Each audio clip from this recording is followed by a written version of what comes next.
Welcome students. Today I am giving you the revision on the chapter reflection and refraction of light. So you have gone through this chapter earlier, but today again I am giving a revision on this chapter. See the topics which you should study in this chapter. You have to start from the characteristics of the light, then reflection of light. Before reflection you should study the reflection क्या होता है, ये पढ़ना है हमें, इसका law पढ़ना है. Then images made by the mirrors, इसमें प्लेन मिरर भी हैं और स्फेरिकल मिरर्स भी हैं. यूजेस भी ज़रूर पढ़ने हैं, एमसीक्यू के लिए अच्छे क्वेश्चन बनते हैं इसमें यूजेस में. Then sign convention, mirror formula, numericals, यहाँ पर मिरर फार्मूला से, और इसी में हमको मैग्निफिकेशन भी देखना होता है जो यहाँ मैंने लिखा है. मैग्निफिकेशन वाला पार्ट भी यहाँ पर पढ़ेंगे.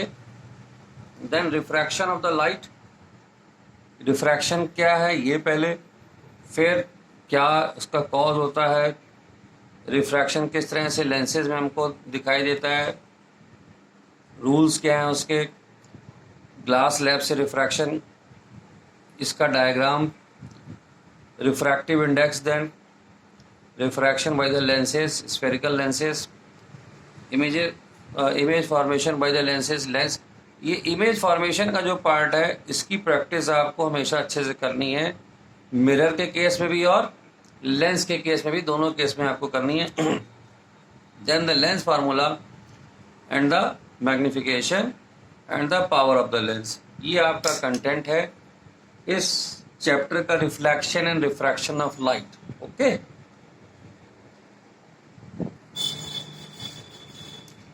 रिवीजन करने के में इसमें मैं सबसे पहले आपको बता दूं कि ये जो आप चैप्टर पढ़ने जा रहे हैं इसमें फार्मूले कौन कौन से आपको यूज करने हैं. इसी में ही आप लोग गलती कर देते हैं, यहाँ पर ही इसी में गलती कर देते हैं. इस चैप्टर में जब फार्मूले की बात करते हैं तो सबसे पहला फार्मूला आपका आता है जब आप लॉज ऑफ रिफ्लेक्शन पढ़ते हैं. लॉज ऑफ रिफ्लेक्शन जब आप देखते हैं तो आप बोलते हैं angle i is equal to angle r. ये बोलते हैं ना आप कि ये रे ऑफ लाइट इधर से आई, इधर गई, ये क्या है आई और ये क्या है आर. तो एंगल ऑफ आई क्या है इसमें, angle of incidence equal to angle of reflection. ये पहला फार्मूला आपका यहाँ पर इंट्रोडक्शन होता है जब आप इसको करते हो. इसके बाद में आपको जो है प्लेन मिरर्स में तो आपको इसी को, और ये लॉज ऑफ रिफ्लेक्शन का फॉर्मूला याद रखिए. ये प्लेन मिरर और स्फेरिकल मिरर्स जहाँ जहाँ पे रिफ्लेक्शन हो रहा है दोनों जगह ये इक्वली एप्लीकेबल है. ठीक है. इसके बाद में हम बात करते हैं फोकल लेंथ और रेडियस ऑफ कर्वेचर की. जब आप लिखते हैं मिरर पढ़ते हो आप लोग, स्फेरिकल मिरर्स की हम बात कर रहे हैं, यहाँ पे कॉनकेव एंड कॉन्वेक्स जब आप पढ़ते हैं तो यहाँ पर आप लिखते हो radius of curvature of mirror, ये कहता हूँ twice the focal length. Focal length के डबल हो जाता है ये. रेडियस ऑफ कर्वेचर का सिंबल है आपका आर और फोकल लेंथ का एफ, तो r is equal to 2f. याद रखिए आप लोग को जब भी ये क्वेश्चन एग्जाम में पूछा जाता है आप लोग एक गलती बहुत करते हो कि खास तौर से रेडियस ऑफ कर्वेचर के केस में साइन कन्वेंशन नहीं लगाते हो आप. आपको पता है कि जब हम कॉनकेव के केस में यूज़ करेंगे तो फोकल लेंथ हमारी जो है या रेडियस ऑफ कर्वेचर बोथ, ये हमारे जो है वहाँ पे नेगेटिव रहेंगे. इसके लिए जब हम बात करेंगे कॉनकेव की, और कॉनकेव के केस में ये दोनों पॉजिटिव रहेंगे. R and f. तो ये मत गड़बड़ क्या करिए, कभी कभी क्वेश्चन में आपको बोल देता है कि ये रेडियस ऑफ कर्वेचर बता दिया, अब आपसे कहता है फोकल लेंथ लिखिए, तो आप केवल वैल्यू लिख के उसको छोड़ देते हो, साइन कन्वेंशन नहीं यूज़ करते हो। तो साइन कन्वेंशन, इस चैप्टर में साइन कन्वेंशन बहुत मस्ट है, कहाँ क्या लगाना है उसको याद रखिए। दूसरा है आपका मिरर फार्मूला। मिरर फार्मूला, ये फार्मूला है 1/f 1/v plus 1/u। u क्या है इसमें? Object distance. v क्या है? Image distance. f क्या है? Focal length. मिरर केस में सारे डिस्टेंसेस कहाँ से मेजर किए जाते हैं? होल से। डिस्टेंस ये जो आप मेजर कर रहे हो कहाँ से करते हैं? सब डिस्टेंस हम मेजर करते हैं पोल से, यहाँ पर। तो ये हो गए आपके फार्मूले कुछ जो हम यहाँ पर, इसके बाद में ये पूरे हो गए।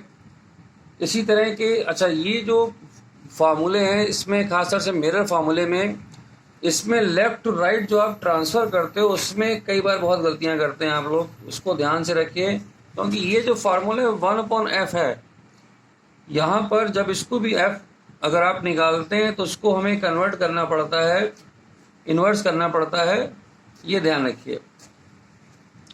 इसके बाद में आपका अगला फार्मूला आता है जिसको हम लोग जो है स्नेल्स लॉ भी कहते हैं। स्नेल्स लॉ को यूज़ करके आप कहते हो sine i upon sine r equal to n/1। अब ये क्या है? रिफ्रैक्शन शुरू हो गया है, ये रे ऑफ लाइट इधर आई और आर। इसमें ध्यान देने की बात यह है कि रे ऑफ लाइट आ कहाँ से रही है वो हमारे लिए आई बन जाता है, और जहाँ पे जा रही है वो हमारा बन जाता है एंगल ऑफ रिफ्रैक्शन। क्या बन जाता है? आई क्या है इसमें? एंगल ऑफ इंसिडेंस है हमारे पास में। आर क्या है? Angle of refraction. ये दो वर्ड और है, रिफ्रैक्शन और रिफ्लेक्शन। ये फ्रीली यूज करते हैं बहुत से बच्चे, कहीं पर भी कुछ भी लगा लिया। तो ये ध्यान रखेंगे आप लोग कि रिफ्रैक्शन और रिफ्लेक्शन को यूज करेंगे, सेंसिबली उसको यूज करना होता है हमको। ये जो n/1 है इसका एक फार्मूला हम लोग और लिखते हैं जिसको लिखते हैं v1/v2। क्या लिखते हैं? v1/v2। v1 क्या है? जहाँ से रे ऑफ लाइट आ रही है उसकी स्पीड, जहाँ जा रही है वहाँ पर उसकी स्पीड। तो ये रे ऑफ लाइट है जो यहाँ पर हम इसमें यूज करते हैं। अब इसके बाद में रिफ्रैक्शन जब हो गया, अच्छा इसमें जब अगर ये एयर है यहाँ पर तो इसको आप C लिख सकते हैं, और V2 को आप मीडियम भी लिख सकते हैं। C क्या है यहाँ पर? Speed of light in air, या यहाँ पर हम लोग लिख रहे हैं वैक्यूम। तो एयर या वैक्यूम में ये स्पीड ऑफ लाइट है। Vm क्या है? Speed of light.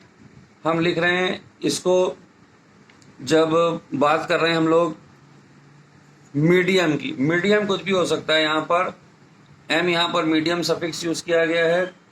ये हमारा ग्लास भी हो सकता है, वाटर भी हो सकता है। तो यहाँ पर एक बहुत ही कॉमन क्वेश्चन आता है कि लाइट की स्पीड आपको एयर में दे देंगे, फिर यहाँ पूछेंगे। और एक खास बात ये कि n/1 चाहे हम ऐसे निकालें चाहे ऐसे निकालें, दोनों सेम ही आंसर हमको मिलने चाहिए जब हम रिफ्रैक्टिव इंडेक्स निकाल रहे हैं। n/1 क्या है यहाँ पर? n/1 इसको बोलते कैसे हैं? Refractive index of medium two with respect to medium 1। तो ये हो गया हमारा रिफ्रैक्टिव इंडेक्स की बात करें अगर हम लोग। अब लेंस फार्मूला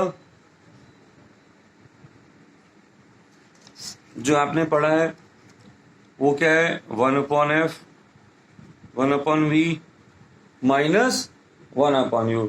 यहां देखिए माइनस साइन आ गया, मिरर फार्मूले में ये प्लस था, UVF यहां पर सेम है। यहां पर जो डिस्टेंसेस मेजर करते हैं कहां से करते हैं, लेंस के केस में distances measured from optical centre, इसको ऑप्टिकल सेंटर से मेजर करते हैं इस केस में। अब इसके बाद में next power of the lens.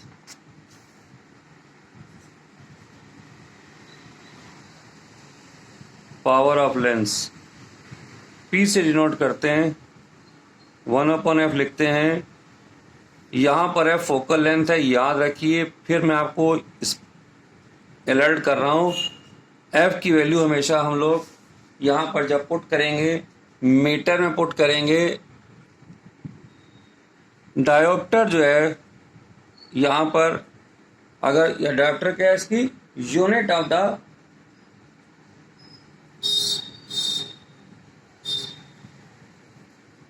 P, power of lens की जो है डायोप्टर यूनिट है।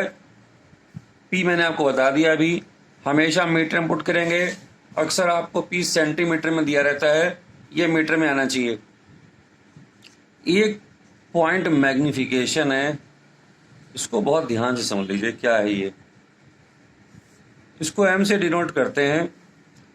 मैग्निफिकेशन का देखिए जो सिंपल फार्मूला होता है, अगर M से लिखें तो ये होता है size of image upon size of object, HI/HO लिख सकते हैं।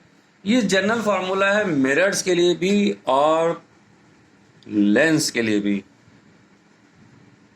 एक और फार्मूला है मिरर के केस में, हम जब M लिखते हैं याद रखिए -V/U लिखते हैं। मैं इसीलिए एक साथ आपको बता रहा हूं। और लेंस के केस में जब आप M लिखोगे तो V/U यहां पर ये प्लस होता है।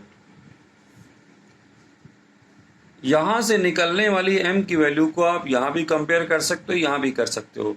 तो यहां पर इस M को आप चाहें तो HI/HO यहां पे लिख सकते हैं, HI/HO आप यहां पे लिख सकते हैं। इन सब में जो भी VU HI/HO है, सब में साइन कन्वेंशन आपको लगाना आना चाहिए। U V और साइन कन्वेंशन अभी हम आज डिस्कस करेंगे इसके ऊपर, स्पेशली कि साइन कन्वेंशन को कैसे लगाना चाहिए। तो ये आपके सारे फार्मूले हो गए चैप्टर में जो आपको अच्छे से याद होने चाहिए।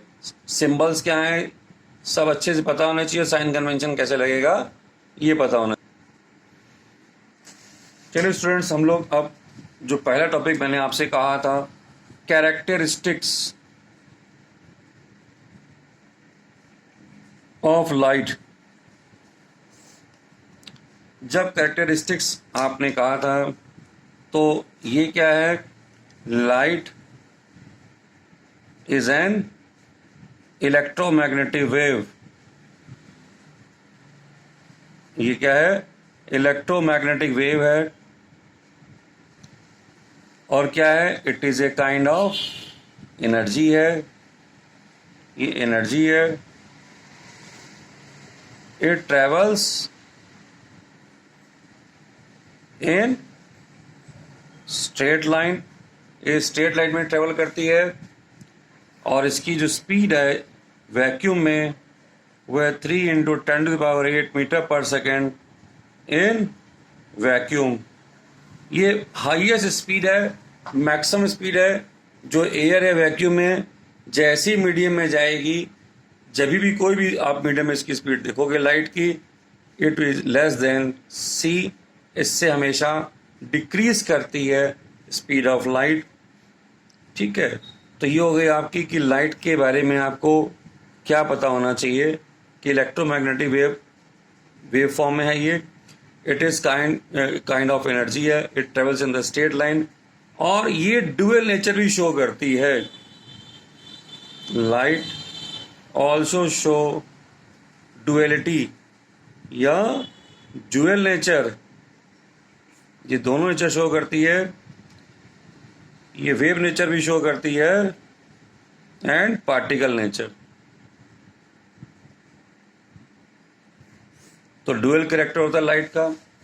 जनरली जो प्रोपेगेशन की बात करते हैं वो इलेक्ट्रोमैग्नेटिक वेव के फॉर्म में ये प्रोपेगेट करती है अपने ओरिजिन पर, और जहाँ फॉल करती है वहाँ पर ये पार्टिकल नेचर शो कर देती है।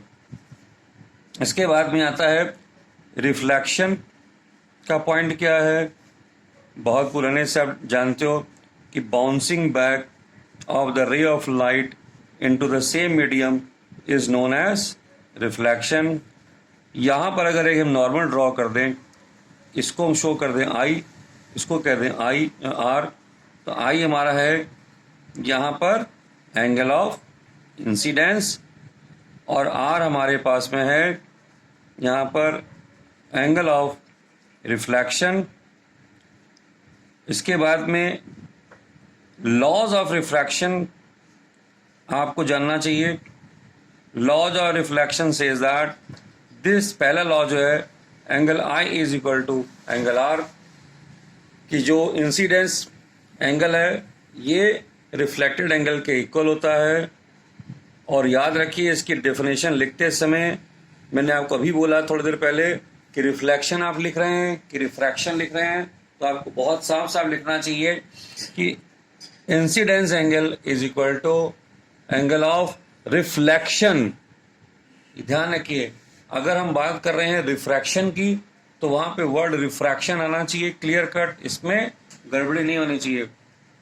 ये है मेरी इंसिडेंस रे, ये है मेरी रिफ्रैक्टेड रे, और इसको बोलते हैं नॉर्मल। तो जब भी हम इसको बताएंगे सेकेंड लॉ को, तो हम कहते हैं इंसिडेंस रे, रिफ्लेक्टेड रे एंड नॉर्मल। कौन कौन? इंसिडेंस रे, रिफ्लेक्टेड रे और normal, all lie in the same plane, all lie in the same plane, दोनों एक ही प्लेन में लाई करते हैं। नेक्स्ट हमारा टॉपिक है कि इमेज जो है प्लेन मिरर में कैसे बनती है। तो बहुत ध्यान रखिए, एक आपको मिरर बनाना है, यहाँ पे रे ऑफ लाइट आप याद रखिए जो नॉर्मली फॉल करती है वो वापस उसी डायरेक्शन में आ जाती है, और अगर ये रे ऑफ लाइट इस तरह से फॉल करेगी किसी भी पॉइंट पर, तो यहाँ पर हमको लॉज ऑफ रिफ्लेक्शन लगना चाहिए कि यहाँ बताना चाहिए कि ये लग रहा है ये रिफ्लेक्टेड रे हो गई। इन दोनों को पीछे की तरफ में अगर एक्स्ट्रापोलेट करते हैं तो किसी भी पॉइंट पर ये कट करती है। अगर ये पॉइंट पी डैश है तो ये ए डैश बन जाता है, इसको ए कह सकते हैं, इसको बी कह सकते हैं। तो यहाँ पर जो इसकी कैरेक्टरिस्टिक्स हैं हम आपको बता दें तो कि जो इसका ए पी है, जो ऑब्जेक्ट डिस्टेंस है, ये ए पी डैश के इक्वल होता है। यहाँ पर size of image is equal to size of object होता है, दोनों बराबर होते हैं। तीसरा यहाँ पर इसमें लेटरल इन्वर्जन हो जाता है, जो लेफ्ट पार्ट है वो राइट दिखाई देता है, जो राइट पार्ट है वो लेफ्ट दिखाई देता है, और जो इमेज है हमारी वो कैसी है, हमको वर्चुअल इमेज मिलती है। तो ये हो गया प्लेन मिरर से रिलेटेड बातचीत। अगर हम बात करें आपको स्फेरिकल मिरर्स की, दो तरह के स्फेरिकल मिरर्स हमारे पास में होते हैं, एक होता है कॉनकेव मिरर और एक है कॉन्वेक्स मिरर। तो जो कॉनकेव मिरर है जिसको हम लोग बोलते हैं कॉनकेव, मतलब ये गहराई वाला होगा, अंदर से शैलो होगा, और ये हमारा है कॉन्वेक्स मिरर है। यहाँ पेंटिंग, इसमें जो पेंट करते हैं बाहर की तरफ को करते हैं, इसमें पेंट अंदर की तरफ को करते हैं। ये कॉन्वेक्स मिरर है। कॉन्वेक्स मिरर में जो इसका सेंट्रल पार्ट है इसको पोल कह रहे हैं, यहाँ इसको भी हम पोल कह रहे हैं। पोल और इसका एक पॉइंट है जिस इसको शेल से काट कर ये बनाया गया है कॉनकेव मिरर। तो जो उस शेल का जो सेंटर है वो यहाँ पर सेंटर ऑफ कर्वेचर कहलाता है, ये भी इसका सेंटर ऑफ कर्वेचर कहलाता है। और जो पीसी डिस्टेंस है यहाँ से यहाँ तक का डिस्टेंस, ये है रेडियस ऑफ कर्वेचर। ये क्या है? Radius of curvature. इसको हम लोग आर से डिनोट करते हैं। इसके बीच में एक पॉइंट एफ है जिसको फोकल लेंथ कहते हैं। तो यहाँ पर ये पॉइंट फोकल लेंथ, तो पी एफ हमारे लिए हो जाएगी यहाँ पर डिस्टेंस फोकल लेंथ। इसको स्मॉल एफ से डिनोट करते हैं हम लोग। इसके बाद में हमको पता होना चाहिए कि rules for image formation. Image formation के रूल्स क्या हमारे पास में? रे ऑफ लाइट अगर पैरेलल आती है प्रिंसिपल एक्सिस के तो रिफ्लेक्ट होके ये फोकस से चली जाती है, ठीक है, ये हो गया मिरर। और रे ऑफ लाइट अगर यहाँ पर फोकस होके जा रही है, ये क्या है? फोकस, तो ये प्रिंसिपल एक्सिस के पैरेलल हो जाती है। इस तरह इसको दिखा देते हैं हम लोग। और रे ऑफ लाइट इसको हम ऐसे भी कह सकते हैं कि अगर सीधे सीधे यहाँ पर पोल पे गिर रही है तो ये एंगल भी हमारे इक्वल हो जाते हैं। तो ये हो गए हमारे। यहाँ पर देखिए लॉज ऑफ रिफ्लेक्शन यहाँ पे हमको दिखाई दे रहा है अप्लाई होता हुआ। इसके बाद में आता है image formation bye concave and convex mirror. अब स्टूडेंट्स ये आपको इमेज फॉर्मेशन यहाँ पर बनाना आना चाहिए। अभी इसको मैं यहाँ नहीं डिस्कस कर रहा हूँ, ये आप इसकी प्रैक्टिस करिए। अगर आपको कोई दिक्कत है तो आप मुझसे पूछिए। इसके बाद में मैंने आपको एक बताना था मिरर, एक और चीज़ आपको डिस्कस करनी थी, याद रखिए। ये जो पॉइंट जिसको सी लिया था, एफ लिया था, ये डिस्टेंस हमारा यहाँ से यहाँ तक का क्या है? ये डिस्टेंस है हमारा जो पीसी था, इसको मैंने कहा था रेडियस ऑफ कर्वेचर। तो रेडियस ऑफ कर्वेचर हमारा आर है। पीएफ हमारा जो फोकल लेंथ है, फोकल लेंथ, इसको हम लोग एफ से डिनोट कर रहे हैं। तो एक रिलेशन है यहाँ पर are is equal to 2f। दूसरा याद रखिए, साइन कन्वेंशन लगाते हुए मैं आपको बता दूं, फोकल लेंथ, जो फोकल लेंथ है यहाँ पर किसकी? ऑफ, यहाँ पर जो अगर हम बात करें कॉनकेव की तो ये हमेशा हम लोग लेंगे नेगेटिव, और फोकल लेंथ अगर हम बात कर रहे हैं कॉन्वेक्स की तो ये हमेशा होनी चाहिए पॉजिटिव। ये हमारा है मिरर फार्मूला। अभी मैं आपको बता चुका हूँ मिरर फार्मूले के बारे में, 1/f equal to 1/v plus 1/u। ये पोल से ऑब्जेक्ट तक की डिस्टेंस को हम लोग u से डिनोट करते हैं। नीचे अगर इमेज बन रही है जिसको रियल इमेज कहते हैं तो ये v से डिनोट करते हैं। और ये अगर फोकस यहाँ पे मेंशन्ड है तो पोल से फोकस के डिस्टेंस को f से डिनोट करते हैं। तो u v f आपको बता चुके हैं।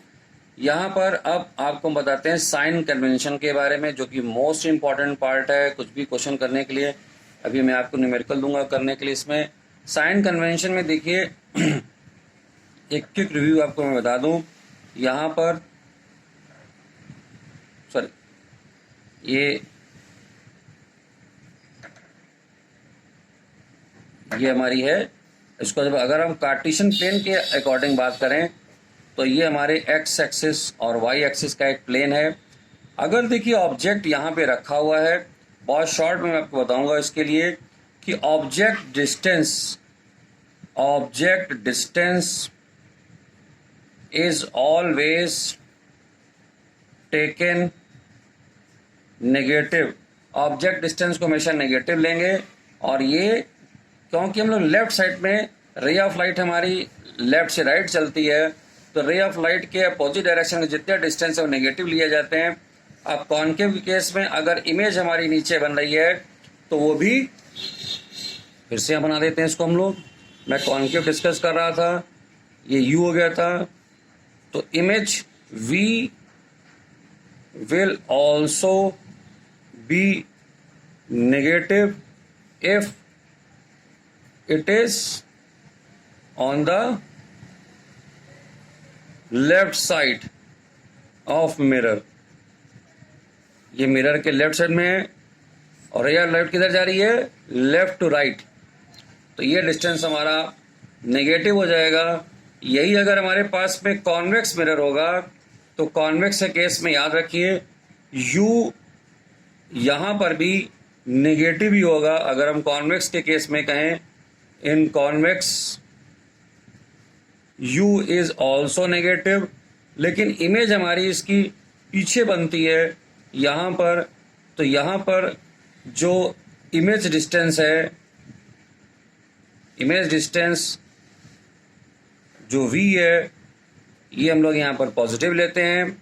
फोकल लेंथ की बात करें तो फोकल लेंथ